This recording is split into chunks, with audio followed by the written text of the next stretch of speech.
everyone, this is Pal Ponder on Weather coming at you with another video. In this update, we're going to be talking about a May cold outbreak that'll be coming over the next 7 to 10 days. So it's going to be taking impact over the central eastern two parts of the United States.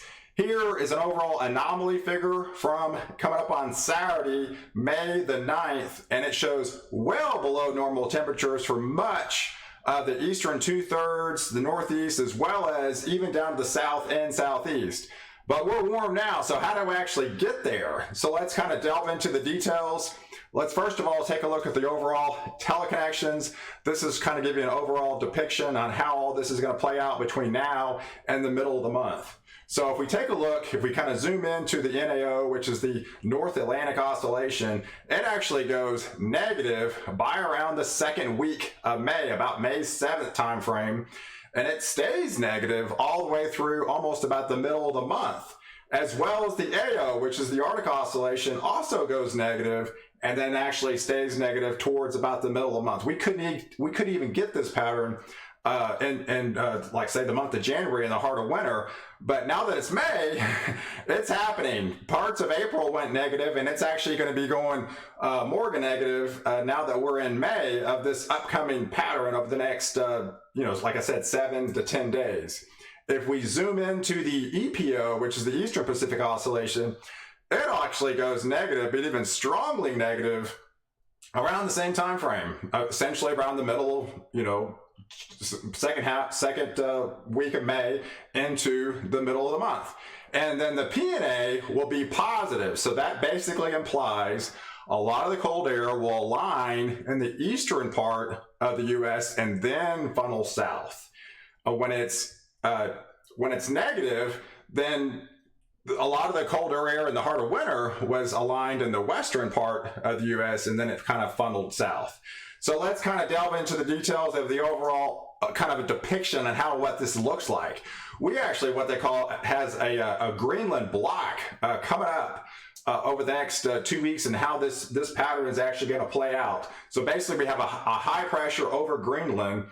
Trough up north of that will basically create this like kind of a blocking pattern, and a trough digs in and kind of just parks itself over the eastern two-thirds of the US, and that will just kind of spin and rotate over the next 2 weeks and pump in a lot of that colder air and kind of deepen some of these and lower some of these anomaly values. So let's kind of walk you through the timeline here. This is what we're looking at for today, Sunday. An overall depiction of the anomalies has much of the U.S. actually well above average, a good 10 to 15, even hot spots in parts of Texas where they've easily seen triple digits, especially in the desert Southwest, when Arizona, New Mexico, and West Texas have easily pushed well into the hundreds already this year. And we'll be like 95 in DFW today, but well above average for a good chunk of the U.S. But by Tuesday, that's when we have that first initial signs of this cold outbreak coming to fruition. But this is going to align in the start in the eastern part of the U.S. and the northeast, aligning those temperatures of 10, 15, if not 20 degrees below normal for much of the Ohio Valley, as well as the northeast, and it will slowly build southward over time throughout the week. So if we take you by through Thursday now, it has those anomalies going a little bit further south now. Now we're getting into some of the southern states like Alabama and Georgia and a lot of the Carolinas and Mississippi. Will get into the 10 to 15 degrees below normal action, where that death ridge over parts of the desert Southwest will slowly fade and move from Texas and kind of back up over time as we go towards the weekend into the western U.S. So if we take a look at Saturday, it kind of shows that now this is really amplifying over the northeast, and we could be talking snow by then in parts of the northeast. That's almost like crazy talk for May, but it's not like it's that out of the ordinary. It has happened, but it's definitely rare to see some snow in the month of May, but it is coming. So we've got a pretty cold air mass that's going to be entrenched over the northeast dropping some of these anomalies at times almost 30 degrees below normal. So this is some pretty chilly air that's coming in for a good chunk of the Ohio Valley as well as the Northeast. But that will actually filter into parts of Kentucky and Tennessee by Saturday, and even Texas kind of gets in the action where your normal highs are going to be like 82 by then, and say DFW. But so low 70s, and the second week of May people in Texas will definitely take that, but trust me. So then the high pressure backs away to the west, amplifying over the west. So that ridge pretty much aligns itself, and you guys bake in California and the desert Southwest, where you've got triple digits already in Phoenix, and then those will actually continue as we experience, as the eastern parts experience that cold blast. So if we take a look at the actual temperatures and what that actually looks like by noon, I know I showed you some of these anomalies, but what is it actually, the temperature, and what does it look like? These are noontime temperatures on May the 9th, and we're talking like 53 degrees in DFW. This is noontime temperatures, not the actual high, but the upper 40s in southeast. This is almost crazy talk.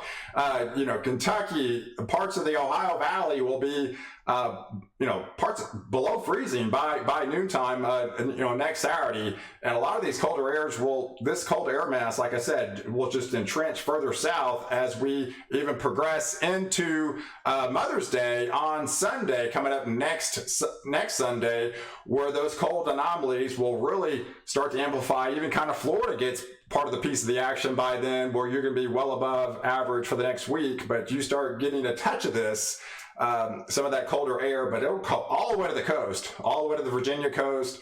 Much of the Northeast will be locked into this pattern by next weekend, and then by Monday it continues, where it just really relentlessly pumps in those well below average temperatures for the good chunk of the eastern part of the U.S. And then even by the Tuesday the 12th, it's still not going away. So we're going to be dealing with these colder temperatures for the next 7 to 10 days, where that, if not Arctic blast, will affect much of the eastern part of the U.S. Now, if we take a look at the overall anomalies from the Climate Prediction Center, and it basically kind of shows the exact same thing in their 6 to 10 day outlook, where it's got well below average temperatures for the Ohio Valley and the Northeast, and it will obviously fade a little bit as you go further south, but still a good chunk of the eastern part of the United States, where they will experience what they call a cross-polar flow, where we've got colder air pummeling in from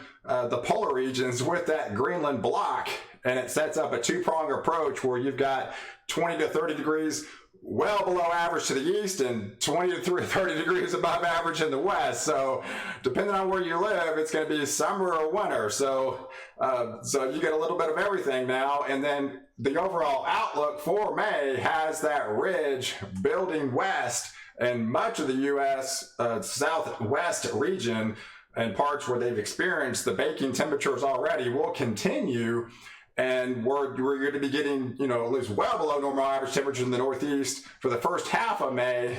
That will, with these anomalies, have you below average for much of the Ohio Valley and the Northeast, while the rest of you experience normal temperatures for May. So, hey, I appreciate you guys watching, and be sure to like this video. It definitely helps out the channel, and be sure to subscribe. That actually helps out the channel even more.